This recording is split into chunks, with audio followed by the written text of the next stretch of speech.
Meron tayong pritong bisugo. Ayan, medyo malaki yan siya. Tapos, ayan, sibuyas, ginger, bawang. Tapos, meron tayong frozen carrots and bell pepper. Ito yung ating mixture. Water, sugar, and vinegar. Ayan, maglagay tayo ng konting mantika sa ating pan. At ilagay natin ang ating onion, ginger, and garlic. Ayan. Haluin lang natin siya hanggang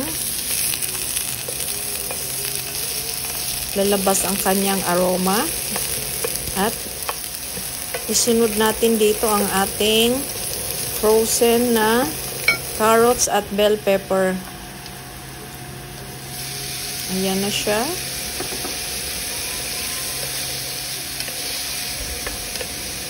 Halo-haluin lang natin para magpantay ang kanyang pagkaluto. Kunting halo lang ito, mga 1 minute lang siguro. Pagkatapos ay ilagay na natin yung ating mixture. Para pantay po ang ating lasa ng ating sweet and sour, ang measurement po niya ay 1 cup na tubig, kalahating cup na vinegar at kalahating cup na sugar. Tapos konting asin.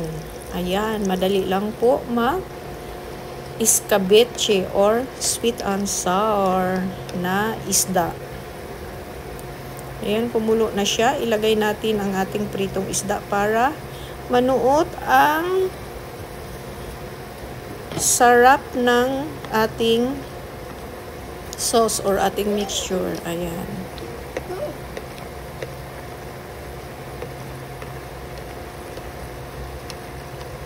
Ayan, pagkatapos niyan ay medyo itabi natin at maglagay tayo ng pampalapot.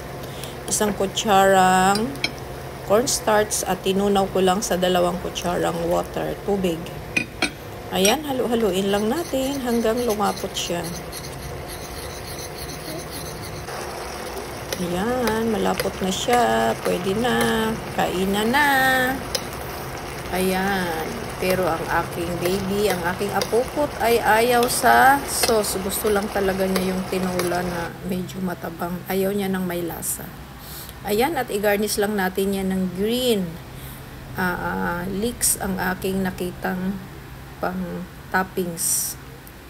Ayan na po ang ating sweet and sour na fish. Ayan, luto na kayo. Madali lang. Pwede rin tilapia. At yung mga mapuputi ang laman na isda. Thank you for watching!